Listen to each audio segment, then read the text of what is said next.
From the Atonement Fargo studios on South University Drive in Fargo, North Dakota, this is That Podcast. Hey, to contact the crew, submit your questions or comments, go to atonement.live/podcastquestions. And now, here's those crazy people with That Podcast. Hey, everybody. Welcome to another episode of That Podcast. My name is Ryan Janke, and I'm joined, as always, by Pastor DJ Lura and Sarah DeYoung. And today, we welcome back to the program, Mark Solhjem. Wow, what an intro. You like that? Yeah. Is there that red box? Grab that red box. I need like I need like a tally mark on the wall, the number of podcasts that I've sat in. I'm now on 2. Oh, thank you. Thank you. I feel welcomed. This is our large studio audience here of Box from mainline China. Back again, the voice of that podcast. The voice of that podcast. How are you, Mark? I'm well. Well. It is good to be here. Thank you for having me back. Good. I'm glad that you are back. So, we wanted you back because Pastor Paul Cross, wanted to hear your faith story because he must not know it. Apparently not. We've known each other for many years. I apparently have never shared my faith story with him. So, Paul, if you're listening, and you should be listening, here it goes. If you're not, why aren't you? If you're not, why aren't you? You can't be back on the podcast if you're not a regular listener. Where have you been? Long-time listener, first-time caller. I'm having fun with this new toy, so before you go, here it is. Oh. DJ's got a new toy. Welcome to vaudeville there. I'm going to just enjoy this for the rest of the podcast. Remind me not to give you that toy next time. Oh, fun. Well, faith stories are interesting, aren't they? Because I do not have one of those faith stories where on October 12th, 19 so-and-so, I was in a field and you know, God spoke to me and I became a Christian. I don't have one of those stories. I have one of these sort of slow drip stories. I think I just coined that term. Do you like that? I do. Slow That's drip good. faith story. Yeah. Yeah. Slow drip Christianity. If you know me, I'm really good at making up words. Because all words are made up, really, aren't they? Yeah, so sure they are. why shouldn't I continue the tradition? They're just noises. They're just noises, yeah. So, you know, I grew up in the church. I was baptized at Atonement as an infant, and grew up in the church. I had loving, faith-filled parents. I still have a loving, faith-filled parent. My dad has passed away, but my mom is still around. They raised me in the faith, and you know, I didn't think much of it. And I was involved in youth program, but I wouldn't consider myself sort of a sold out Christian. I did it because I had that community, and it was important to me though, and my faith was important to me. And then when I got to college, I was trying to figure out what I was going to do. And I had about 6 majors before I started college, and then about 3 more once I, got into college. And I really felt a calling from God to go deeper into my faith and maybe serve. And so going into my junior year of college, I ended up transferring schools and declaring that I was going to go off to seminary. After some wrestling with God about what to do. And I felt that was my calling. And I spent 2 summers working at a Bible camp, at Lutheran Bible Camp in Alexandria, Minnesota. And I have some really fond memories of that time. That is some great friends during that time. And man, when you spend, all day, all summer with somebody, you really get to know them. For better or for worse, I suppose, sometimes. But warts and all. Yes, exactly. And then I came back and probably more warts after spending. Yeah, this is true. This is true. And there was no. This is not. So Inspiration Point is a posh camp compared to what Luther Crest was at the time. It was there was no air conditioning to be found, and so there were warm summers, but it was good. I got started in the seminary, and I had this sort of my faith was growing, yet challenged at the same time as at the time at Luther there was, and DJ can attest to this too because he went through some of this. It was when our Lutheran denomination was going to merge with another body, and there was a lot of sort of infighting about the nature of faith and what was important, and it got kind of ugly at points. Yeah, it really did. Yeah, and that was There were camps. there were camps, yes, and if you didn't align with those camps, it was hard. And it was hard for me. And I really had a crisis at that point, and I struggled. I had a heart for evangelism. I had a heart for reaching people with the God that had revealed himself to me and had meant so much to me. And I felt that call, but I just really had a tough time sort of finding my niche and fitting in at that point because those camps were arming for battle. And I felt sort of stuck in the middle sometimes. Mm-hmm. And so I went off. That was after 2 years of seminary. I went off to my internship, and I spent my internship supervisor was none other than Pastor Paul Cross.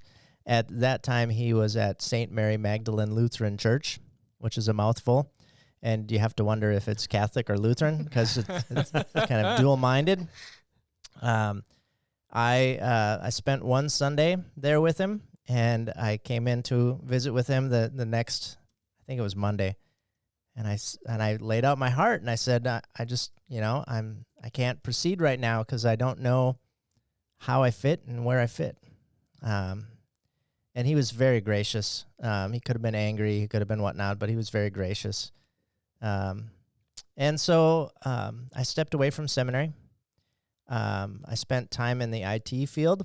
It was just sort of another passion of mine, and I spent time sort of wrestling with that, where I felt far from God wasn't distant, but my faith was less flamey, I guess.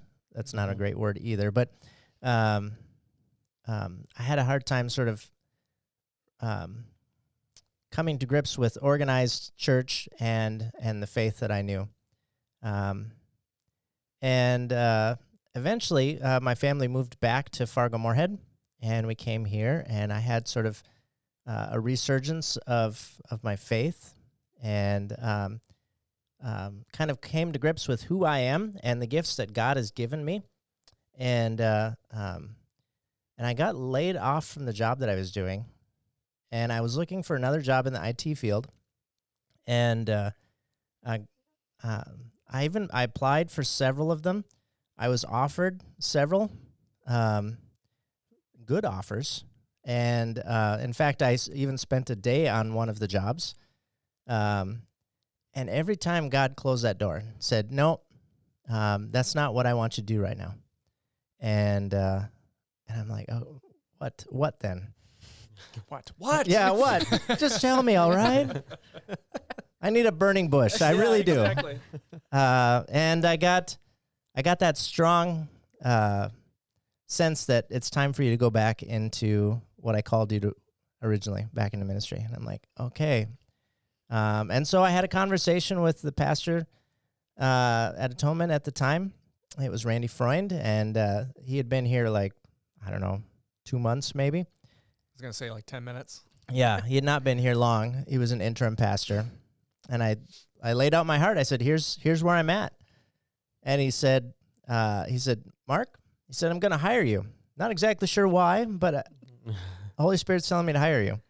And so I did. And I've been working here for 7 years. And as that time has gone by, I've realized that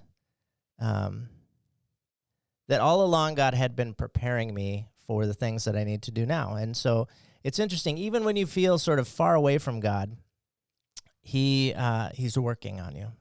Even when you can't see Him, He's there, helping you to grow and moving you along, even in dark times. And so, Well, especially in those dark times, He's preparing you for what's coming. yeah.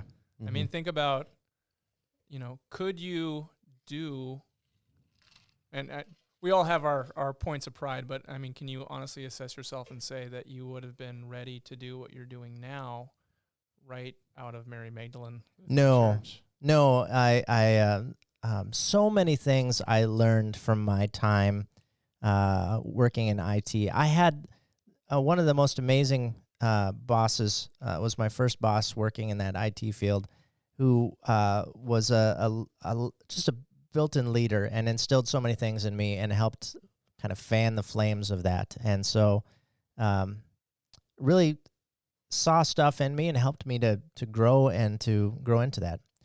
And then the irony is sort of after been working here for a couple of years, then we were looking for a pastor, and I was part of the search committee, and we were interviewing none other than Pastor Paul Cross.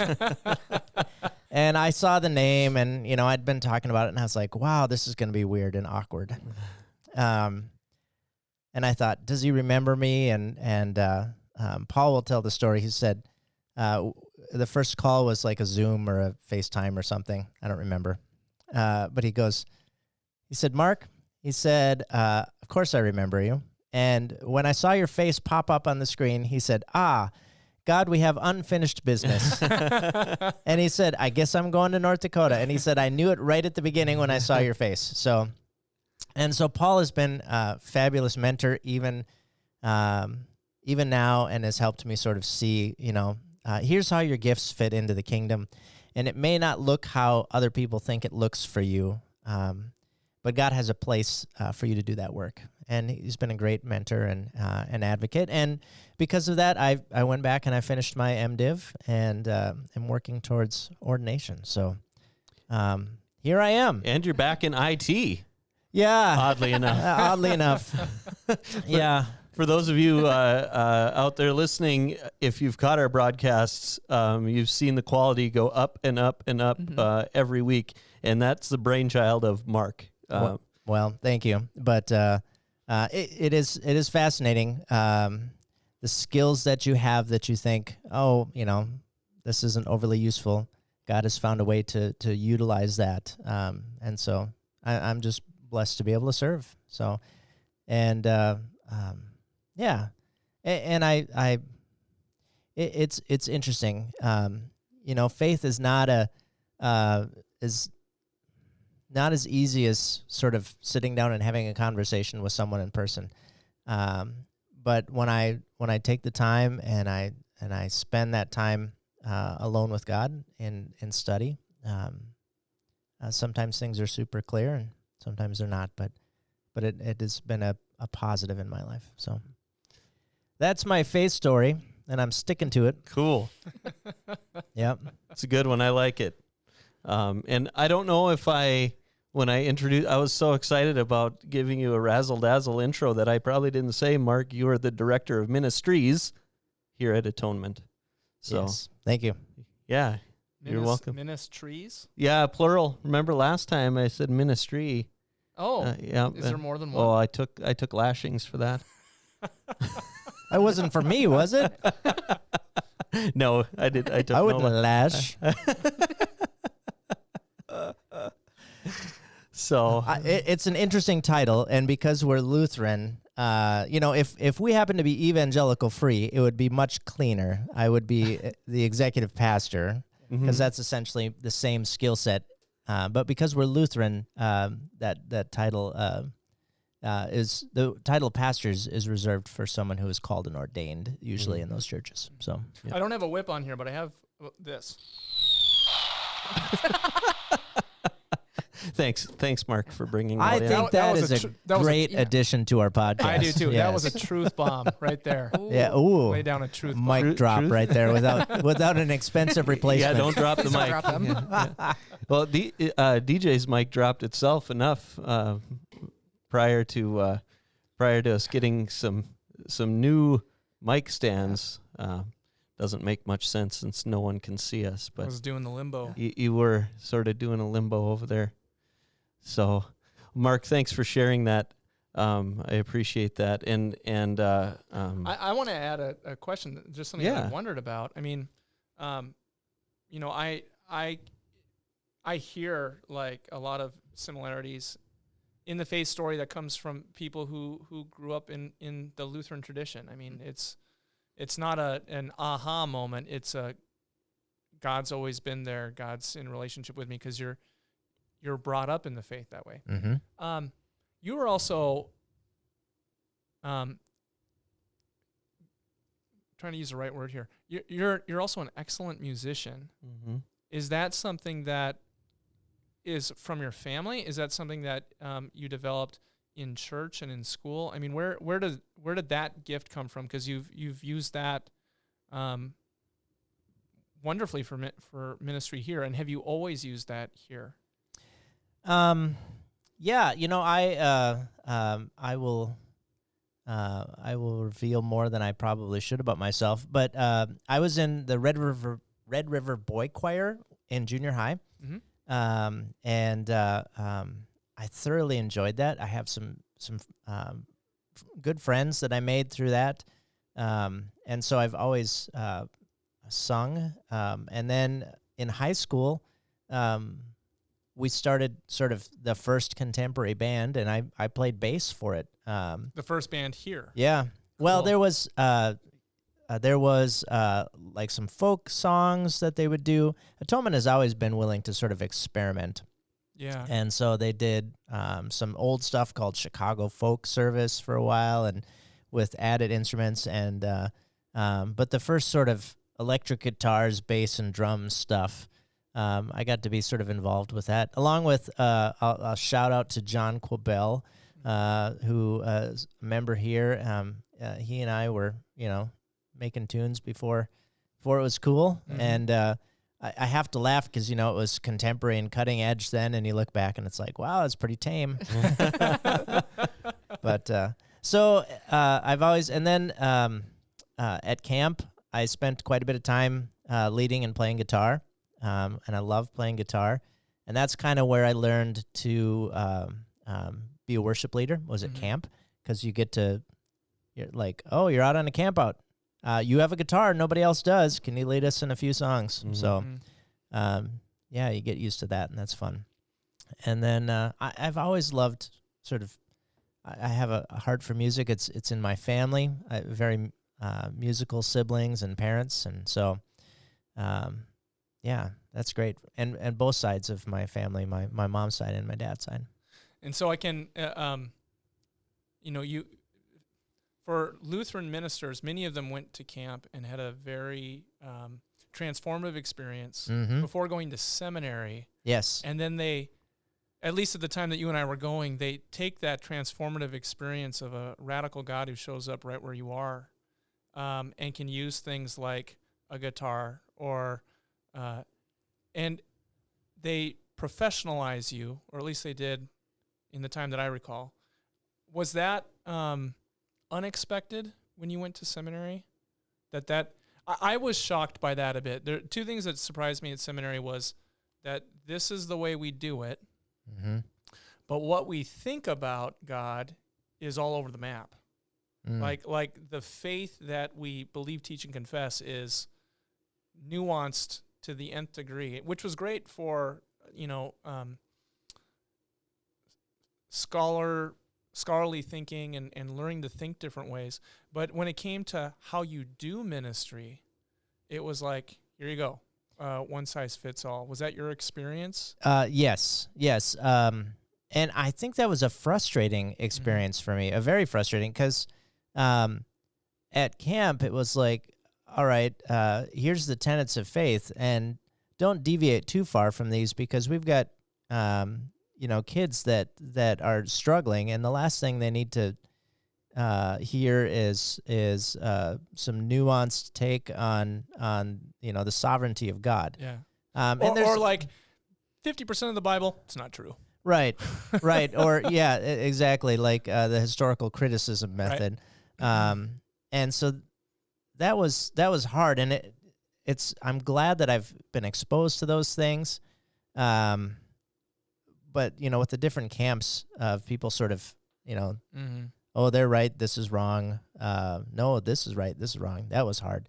But what was really frustrating was I had come from a tradition here at Atonement and also at camp where, like, anything short of sinning in order to reach people, and so camp songs by the fire, creative worship to help get the point across. That kind of stuff moves me. I've been working with a creative team when I've been here, and I love that. I love the use of drama and skits and video, and that didn't fit into the mold at the time. You're absolutely right, and I think that being raised here in this church family, Atonement doesn't fit that mold.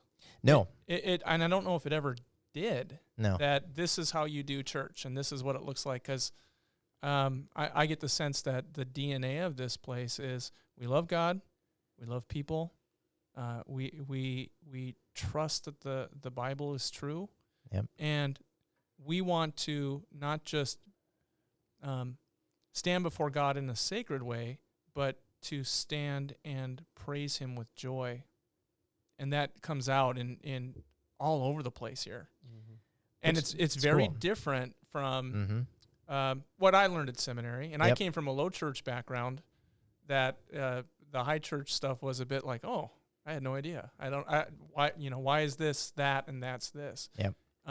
Coming from your background, where none of that was the norm. It wasn't the smells and bells and the clericals and all that stuff. It had to be. I can see how that would be like. What in the world is? Yeah, and as years have passed, I found kindred spirits. I have found people that feel the same. Like, let's be creative in how we reach people. And unfortunately, those kindred spirits have had similar experiences that I had, where they were ostracized by some. That it's like, well, you're not doing it the right way. Do it better. Yeah. Do it like they did in 1555. I remember reading a Walt Callistad book in seminary, and he was a Lutheran pastor in Arizona, Community Church of Joy, and he talked about some unique ways that he was reaching people in that community, and having some success in reaching people for the gospel. And that was a dirty word around Luther, or a dirty name, and it shouldn't be. I don't think he was teaching heresy. Yeah, I think he was just using some creative ways to reach people where they were at. Well, and we've talked about this before, but the time that Mark and I were in seminary, and he was a couple years ahead of me, was really kind of the. You can tell by the gray hair. I know you can't see that on the podcast. I'm working on catching up to you. Yeah. Well, I've had mine since I was 18, so you're going to have to catch up a little quicker. But there was kind of this coming to grips with the fact that the way that we've done church isn't going to work into the future because the culture has changed so much. And I think that's just now starting to click at our former alma mater that, okay, we can't do things the same old way anymore. Yeah. And the writing's been on the wall for a long time. Yeah. Well, and we're facing another shift as we speak. Yeah. And COVID-19 has just sort of pushed us along that way. As Ryan was pointing out earlier, we have stepped on from doing no live broadcasts to live broadcasts within a short period of time, and sort of I make the analogy to we're remodeling the truck as we drive it along the road. Like, lean a little to the left. I got to put a bigger tire on there. But so here's another shift in our world where people connect online, where people form communities online, where people are. Maybe some of their closest friends, they're not physically around, and getting them to sort of darken the door of a church, as we say, is tricky. How do we reach them with the gospel? And so we have just another opportunity to rethink how we do church and how we reach them, because it's the message of Jesus Christ that's important and life-giving, and not necessarily, whose pew you're sitting in or which hymn you sing or even the order of worship. So. And you use that word opportunity with COVID-19. We had the choice of saying, look at all the things we can't do anymore. Yeah. Or, hey, look at all the things that we could do. Let's do that. Mm-hmm. Let's do these live broadcasts. Let's up our game here and reach people who had probably no idea where Fargo was or where North Dakota was. And now we're reaching those people. It's cool. Right. Right. So, in the last 4 months, we've started doing online broadcasts. You guys have launched this podcast, which, by the way, huge fan. Actually, we launched that podcast. That podcast. Sorry. Not this podcast. I misspoke there. And we've mastered using Zoom to do all manner of things, from staff meetings to life groups to reaching out to youth to the confirmation age meeting to online bingo of all things. That was a hit, and people are still like, oh, we should do that again. So all sorts of ways that we could have sat and waited for it to get better. But it seems like, why not reach out and try and meet people where they're at? Yeah. So, yeah.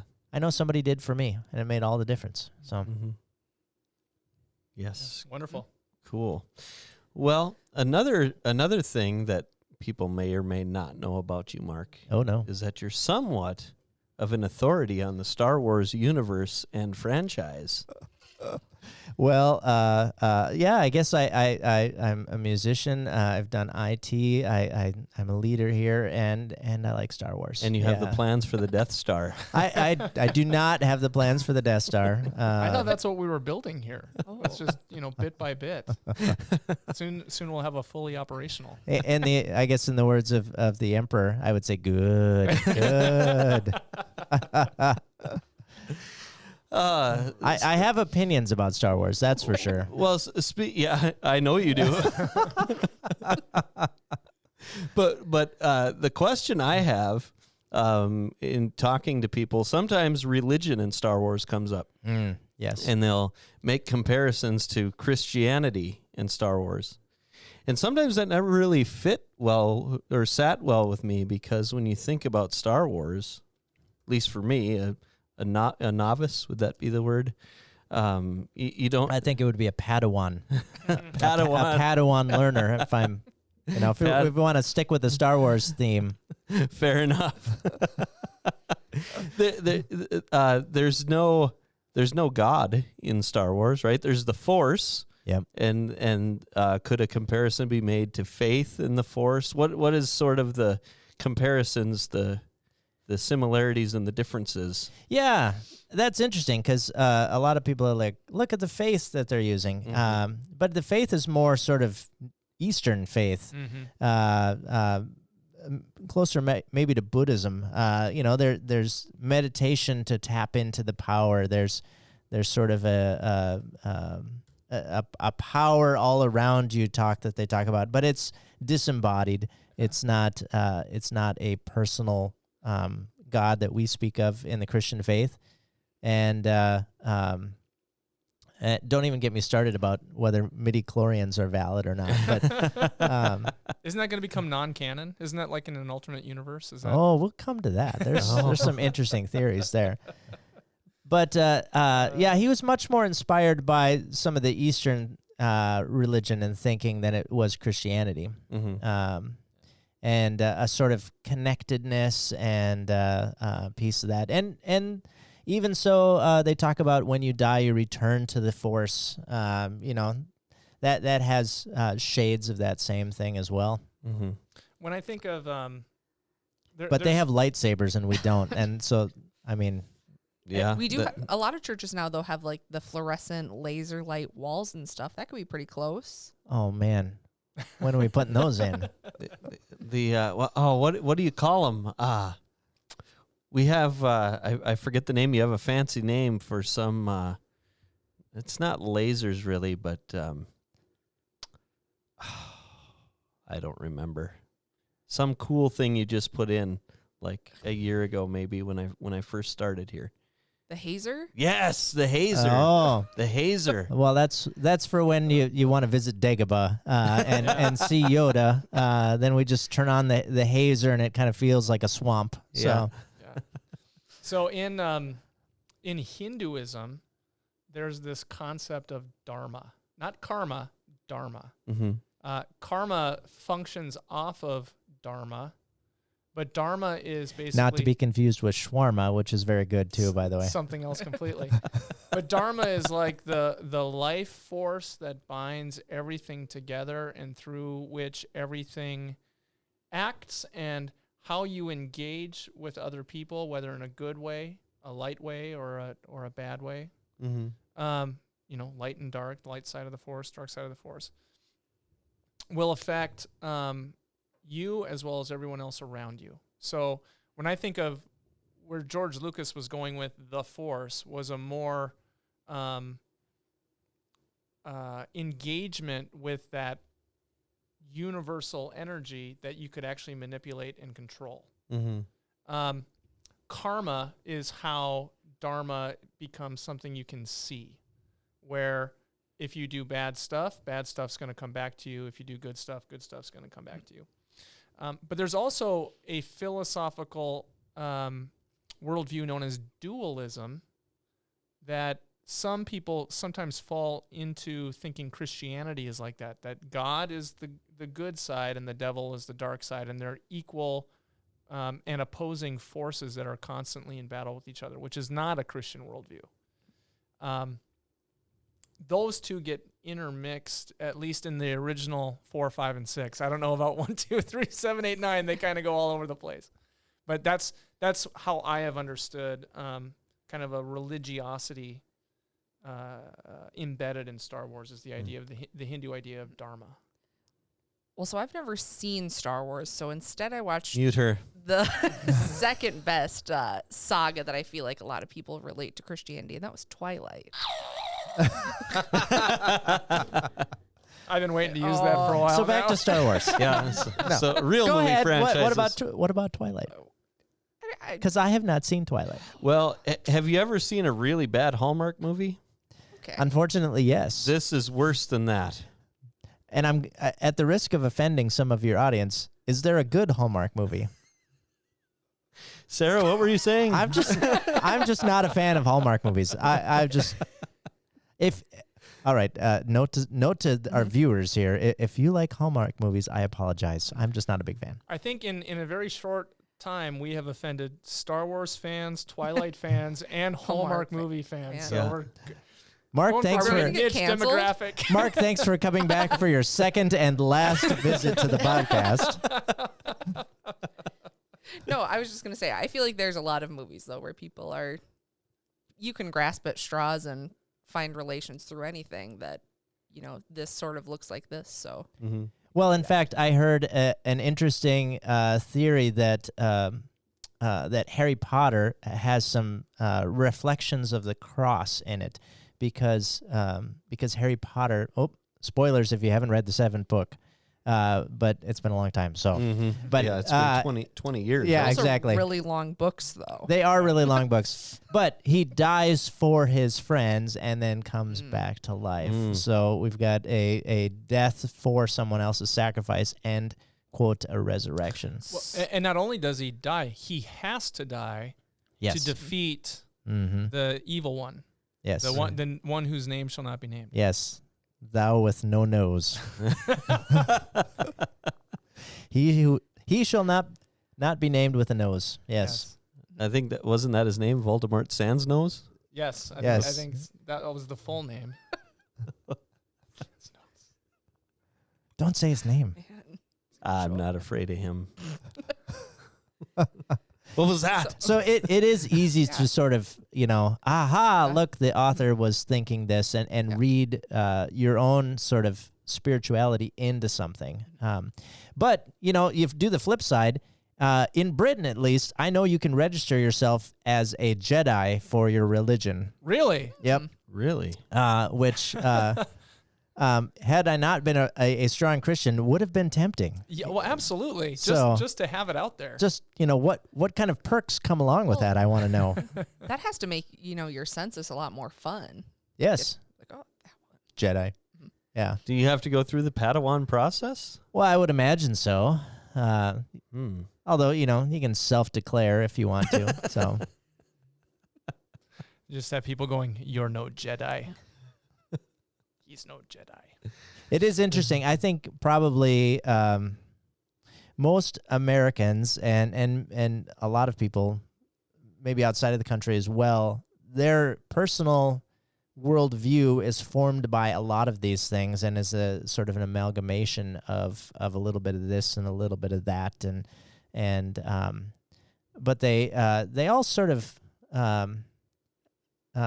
those that aren't deep into the Christian worldview tend to sort of fall into more of a what goes around comes around karma piece, and there's good and bad, and I want to have more good in my column than in bad. In my, when I die in my spreadsheet, I want to have more good things than bad things. And thank goodness Christianity is not that way, because my spreadsheet, if you kept very close track of it, would be completely lopsided, if not for the grace of God. When you stand before the judgment throne, you're not going to be, well, I worked at Atonement Lutheran Church for so long, and boy, I was... Doesn't that count? Don't I get kudos? That's you want a cookie? Remember that time that you were on the podcast and you offended all of the Twilight people and all of the Hallmark fans? They'd like to have a conversation with you. Yes, they're right over here. When all your sins are laid out before you and you see the actual cosmic ledger, it's like, I'm claiming Christ. Yep. Yeah. I'm with him. St. Peter is actually a Hallmark movie fan, so it's you have to watch yourself. And Die Hard was a Christmas movie. We don't have the time nor the season to talk about that. All right, we'll get to We can that. talk about the Christmas and Christian ramifications in Die Hard sometime. That would be an interesting discussion. A few months from now. Well, I want to get a little bit into alternate realities concerning Star Wars and your take on that. Because I just read this on the interwebs yesterday that... Yeah, that's an actual, I don't know if it's a fan hope, but that 7, 8, and 9 are going to get wiped out of canon. I read that as well. I did also read that. There is, an interesting sort of thrown on the same pile as push. the Star Wars Christmas special. Just non-canon. Just drop it over there. At what point does it become like Fast and Furious where they're like, oh, they're going to make another one? There's like... Or the James Bond movies where, there's a new James Bond and you don't explain why. Yeah. It's the same thing, just a different location. Yeah. Just retcon the whole thing. Sorry, quick side note. On that basis, though, Star Wars could be Hallmark movies then, because that's how Hallmark movies are. So anyway, storyline, back just to a different place. I'm just putting it out there. So my understanding is, to explain for those who don't know, there's been... I got a button for that one. Stone Cold Steve Austin. Blew my mind. Oh, is that what that was? Hallmark movies or Star Wars movies. We may have to invest in some better sound effects. I'm just saying. The $4 thing that we got through Amazon is not cutting it. I'm going to set it away. The first couple were good. Well, before you go into that, let me just say why this is sort of an interesting thing. So I think a lot of people grew up with A New Hope, Empire Strikes Back, Return of the Jedi. Yes. And that was part of their childhood, right? That was my childhood, now that I think about it. I had, so there was this thing called a VCR, Sarah. I know what that is. Okay, good. Yeah. Did they have them in 95? They did. Okay. And we had a limited selection of movies to put in said VCR. And so on a Saturday in the winter when there was nothing to do, like we didn't have internet, we had like 4 channels on and it was all Bob Ross. all the time, and that'll put you to sleep. Or All Sesame Bob Street. all the time. Right. Or so you put in Star Wars on a Saturday afternoon when you're bored and you watch it again. Yes. And so that was a fairly common thing, whereas now the entertainment options are just mind-blowing, and to watch a movie a second time must mean that you really, really like it. But so for a lot of people, sort of that's their quintessential. And I think there was a thing that they got right in those first 3 movies that were amazing. One was storytelling. They did a really good job of telling a story that had character arcs. They had characters that changed from the beginning to the end. You had a young farm boy that became sort of the savior of the universe, an arc where he went from knowing nothing to becoming a Jedi master, or a Jedi Knight, actually. So I don't get hate mail for that. But so you've got that arc, and then you've got a scoundrel in Han Solo who becomes a lovable hero at the end. So there's character movement and development. With a heart of gold. Exactly. And you've got this sort of evil Darth Vader who you find out still has good in him, and at the end has a redemptive moment. So you got 3 movies that have like a story arc that makes sense together, and they didn't screw up an important formula, which is good versus evil, Right. and good wins. Right. Sometimes movies like to dive into the gray, which I think is an interesting piece. But when you have like an action movie like that, good and evil needs to be a little bit clearer. Like you want I want a satisfaction of having good win at the end. So at the very end, there's the redemptive moment. They've saved the universe. The Empire is defeated. Everything after that seems to sort of forget some of those key ingredients that make it an amazing piece together. There, the episode 1, 2, and 3 went back and sort of set it up for that, and they got involved in a lot of politics. There was a lot of exposition, explaining things. There was, like, is this person good? Is this person bad? At times you felt you were watching C-SPAN. Yeah. Oh, hey, another Republic meeting. Great. Let's chime in now for a Senate meeting. So instead of being sort of on the fringe and watching from a point of view of a character moving through and taking on the Empire, you're brought right into a committee meeting at the beginning, and like, and then 7, 8, and 9, there was hope, right? I was listening to a guy talk about this the other day. He said there was all of this hope because, all right, Disney, with deep pockets, has bought this from George Lucas, and they're bringing in these huge creative people, and they're going to get them all in a room, and they're going to come up with an amazing story for 7, 8, and 9, and then they're going to film it, and they're going to spare no expense, and, so there's all this eternal hope for another 4, 5, and 6. Wouldn't that be amazing? And yet they didn't. The first one was done by J.J. Abrams, and he had his idea, and then they handed it off to Rian Johnson, and he's like, well, I don't want to do that. I'm going to do this. And then I'm going to make up some things that you haven't seen in the world before. And then you got movie 9, where J.J. Abrams is like, Ryan, you messed up. I'm going to fix all of that. So, like, he retconned. Itself. Yeah. So, you could watch 7 and 9, and it would make sense. You don't even sort of need 8 in there. And so I think for a lot of people, it's a missed opportunity to create another beautiful story arc. Because look at the characters. You've got Rey. All of a sudden, Rey can do amazing things. And is all-powerful sort of at the beginning, and she can fight the major bad guy and hold her own. So what do they call that, a Mary Sue? That she just sort of, whatever she needed, she had available to herself. And then you've got Finn, who doesn't really do much. He doesn't change at all through that. Then you've got Poe, and he's, you think maybe he's your scoundrel, but he doesn't really change all the way through that. Right. Adam Driver does a really nice job, I think. and you see some character development there, but he's not the main character. He's the bad guy that you're not supposed to. Right. So Yeah. it's weird. I every movie came out, you're hopeful. I enjoyed the filmmaking. Some of the 8 was especially beautiful, I thought, in terms of cinematography and effects.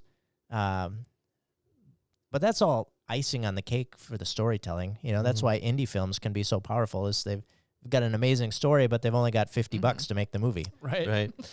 So, 2 things. First, the video is Star Wars versus the Bible. Yes. And we'll have a link to that so anybody can watch that, because that's interesting when everything you've explained, like you said, you've got in a 40-year window. Yep. You've got all these different people with all this money, the internet, all ways to communicate and brainstorm and work together to come up with a common theme from the beginning to the end, and they couldn't do it. But way back when, with scrolls and rocks and no way to communicate with people over thousands of years, we had a common theme in the Bible. So about going back about a decade ago, maybe a little less than that, I was contacted by a Hollywood producer. You're kind of a big deal. I'm not a big deal. I just know people. I'm the guy behind the guy behind the guy. And I have... Does your home smell of rich mahogany? I have a relative who works in... I'll have my people call you people. I have a relative who works in the movie industry who this company wanted to come out with a Bible-based, in modern times, kind of crime drama TV show. Like that sounds like a recipe for a disaster there. Well, and I think it was because like the Holy Bible show came out and was a big success, and there was the Passion of the Christ was a big success, and so there's a market here. Christians actually like movies and TV shows, and let's give them some Christian stuff. And so my relative was like, I know who you need to talk to, and gave this guy my number. And I remember saying to him, because he was like, so where do we go? We'd like to do a story with we could have a virgin who gets pregnant, and it's 21st century Philadelphia, and we can and I'm like, okay. They made this on Amazon, didn't they? They may have done this. I don't know. But the point that I made to him is I said, look, you need to figure out what story you want to say, but you also need to understand that whatever the story is, for the Christian, there's the assumption that God is real and that God is present, even on the periphery, in what's going on. I said, any story you tell, here I am telling the producer his business. I'm like, any story you tell can be traced back to the Bible. The Bible contains all of the great storylines that still captivate us to this day. Mm-hmm. And I would put Star Wars in that too. The defeat of evil by good in the midst of tribulation and then deliverance. You have stories like King Arthur and the Knights of the Round Table. You have Merlin and you have King Arthur. Well, who's that? That's Samuel and David. Whatever the story is, you can trace it back to the Bible, and it can find its location there. And if you hold to the narrative, like you just said, it rings true to people. Mm-hmm. Because for many of us, the Bible is our story. It's like a photo album of relatives gone back. And what I always thought resonated with 2 big movie franchises, 4, 5, and 6 followed that feeling, that sequence of continuity.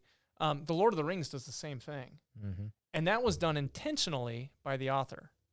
J.R.R. Tolkien wrote The Lord of the Rings with a biblical worldview in mind and created his entire universe with a biblical worldview in mind. Mm-hmm. And he would argue with C.S. Lewis about this because they were buddies, and C.S. Lewis wrote The Chronicles of Narnia with a biblical worldview in mind, but what would it look like if it was a completely different reality? And Tolkien was like, that's analogy. We don't like analogies. And C.S. Lewis says, no, it's not. It's not an analogy. And Tolkien was like, wait, Aslan's not Jesus Christ? So they had a little going back and forth for a little bit of history there. Mm-hmm. But the point that I was making to this producer was that whatever story you're looking for, you're going to find it in the Bible.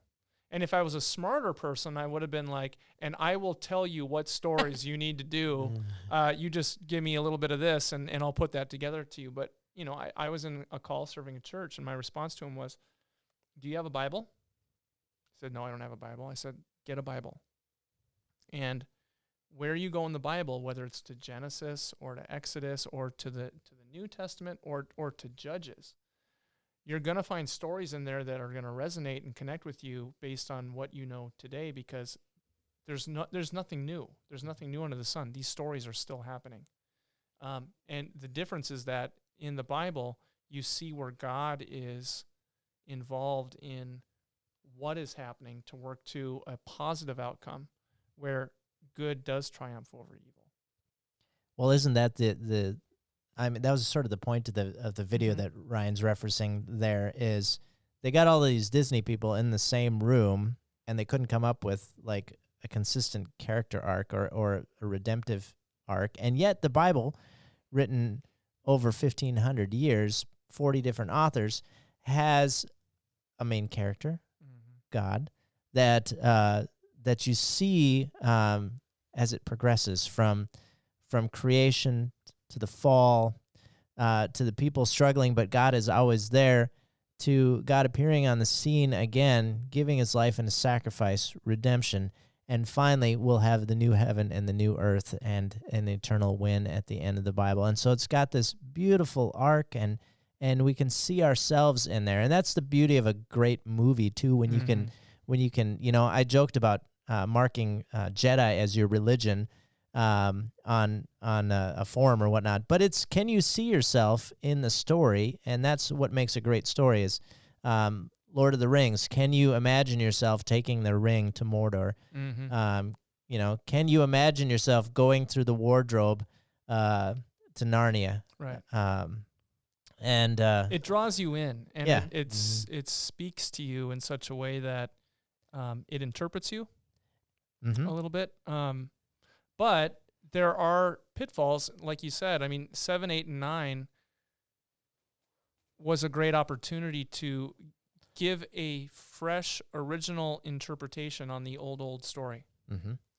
And all they did was repackage 4, 5, and 6, or try to the best of their ability, and it just came off as a little bit of I like that the original better. Going after that nostalgia, which is similar to what that producer who called you was after. They were, you know, I'm just trying to ride the wave. I don't have an original story or anything. I'm just trying to get in on that. That market share. Yeah, exactly. And the other thing, to go back and finish up what you were talking about originally with what you read, for those who don't know, like you've said, we've got 1, 2, 3, 4, 5, 6, 7, 8, 9. 7, 8, and 9. They are. What's the discussion that this was an alternate universe, and what really happened wasn't what you said. These were not the movies you were looking for. Apparently. There, you've hit it right on the nail. They're from the upside down. That's what I was going to say. It's the upside down of Star Wars. It is interesting. You know, we spend all of this time sort of laying a foundation for this particular article. Why do people not like 7 and 8 so much that there's theories about how they could do away with it? And I kind of feel bad for the creative team behind 7, 8, and 9, because it's not, anytime you put yourself out there with a creative thing, there's going to be, you know, the haters. The haters, yes. But it just hit me as to what it is that happens in the Bible that is missed in 7, 8, and 9. And you already mentioned it, but I'm going to just put it in a different way. There isn't the journey. Yeah, the hero's journey. Right. Yep. There isn't the journey that leads to the deliverance. Yep. That's the problem with 7, 8, and 9, in my opinion. Yeah, every good sort of action movie needs a hero's journey. It's sort of a common theme Indiana Jones, same kind of thing. Star Wars, someone you can identify with, and they overcome. Well, and keeping Napoleon Dynamite. keeping the same old bad guys as Might well. be a stretch, but Keeping the same old bad guys as well with 7, 8, and 9 does not make it fresh. It means that the original journey didn't get the job done. yeah. So let's pick another piece of Star Wars before we jump back into that. The Mandalorian has been widely received popularly, and has an interesting piece, because here you have sort of a bounty hunter, somebody that leads an unsavory lifestyle that you're not going to really want to follow, but yet we start warming up to this character, and we see his heart and his humanity as he is wrestling with how to protect the baby Yoda, which we don't know the name of yet, but the baby Yoda. And so, you see Can we edit that out or his bleep change it? there too. Can we bleep yeah. out him saying Yoda when this? I just started thinking of, there's a really funny TikTok of it that I've seen of an English bulldog dressed up as Baby Yoda, and it's just really funny. Nice. Where my brain's at right now. I'm sorry. But people are resonating with that because there is a sort of a character arc, and it feels authentically part of the universe that, especially for people of my generation, it feels authentically part of the same universe rather than sort of something that just doesn't sit quite right. So you've got there's always a swirl of these fans that are like, there's going to be this and there's going to be that, because that's what they like to talk about. But some are saying because Jon Favreau was in charge of The Mandalorian, and it had such a feel that people liked, and Kathleen Kennedy was in charge of 7, 8, and 9, and many of them did not feel like that was part of their Star Wars universe, then there's rumors of, whether or not they're true or not, that there's sort of an internal struggle between Jon Favreau and Kathleen Kennedy on the future of Star Wars. And even so much so that they've figured out a way to do some time travel. In the words of Doctor Who, wibbly wobbly, to fix the problem. Wayne's World. Wasn't now the Scooby-Doo ending. Here we go. Was Jon Favreau involved with the plot line for Endgame, where they go back in time and? Wait a minute now. I do not know about that. Oh, yes, my wife has not seen that yet. You're going to be in trouble. Oh, hey.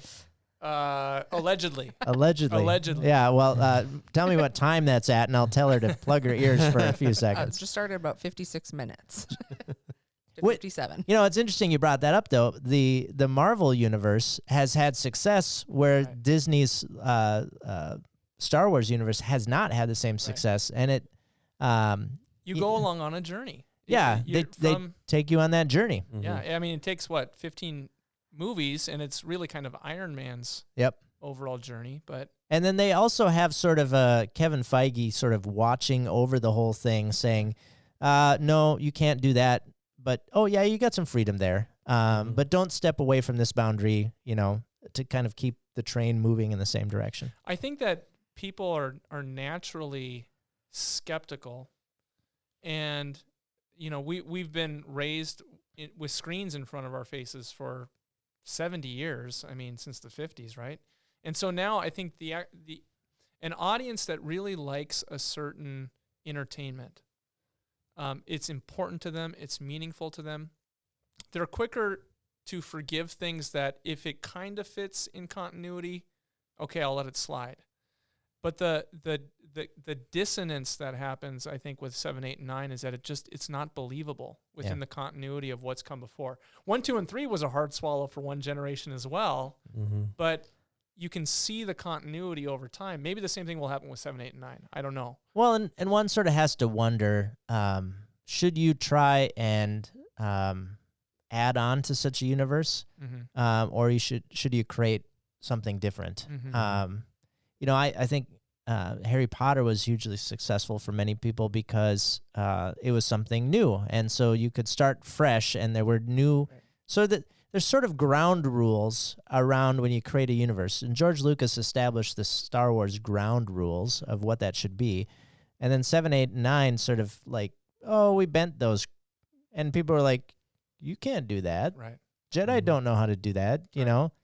You just developed can't do teleportation. Yeah, you can't do Mary Poppins there. And where did this where did this healing thing come from? Right. And, you know, so, Yeah. so that's rough. So people want to go, I think if I read correctly, they want to use something from the Rebels television show to go into a specific Jedi temple and change the past. And I didn't catch exactly what they were going to change, but that would effectively orphan 7, 8, and 9 in an alternate timeline, and then sort of reboot. And now we can go forward again. And I would still go see those movies. Yep. Well, I know that's the sad thing. Yeah. Maybe that's the change they're really looking for. Yeah, that kind of change. In the words of Mel Brooks at the end of a Spaceballs movie, he said, perhaps we'll meet again in Spaceballs 2, The Search for More Money. Now, there's a good Star Wars movie, Yep. Spaceballs. Spaceballs is It's fantastic. a perfect lampoon of Star Wars. Yes. As like Galaxy Quest is of Star Trek. Yes. Oh, it's all good stuff. Well, I think we're reaching our time. So, Mark, I thank you for being here and sharing your story. Can you be a Christian and still love Star Wars? I think the answer is yes, as long as you remember which is primary. I just like to, point that out here. Yes. Plus, we speak of Star Wars with such passion. Yes. But it's all sort of entertainment, and our faith is what is eternal and what's most important for us. So my salvation does not rest on whether or not 7, 8, and 9 are good movies. my salvation does not depend upon John Favreau or Kathleen Kennedy. Absolutely. Thank you. It depends upon Jesus Christ. That's right. Or how they dropped the ball with Jar Jar Binks, but that's for another episode. So, if Jar Jar Binks would have turned out to be a Sith Lord, I think that would have redeemed him. it would have been fantastic. Yes. So But that's a conspiracy for another day. that's for the conspiracy episode. That will be the reboot. It won't be Emperor Palpatine. It will be Jar Jar. Darth Jar Jar. Emperor Jar Jar. Yeah. Would that have changed everything? I'm not Full gonna circle. I'm Full not gonna do circle my all the way Jar around. Jar impersonation at risk of making mad another segment of your podcast community. Oh, we better just call it a wrap before we offend anyone else. So I could start talking about Twilight again. for Pastor DJ Lura and Sarah DeYoung and Mark Solhjem, I'm Ryan Janke. Thank you all for joining us today. Have a great week. We'll see you back next.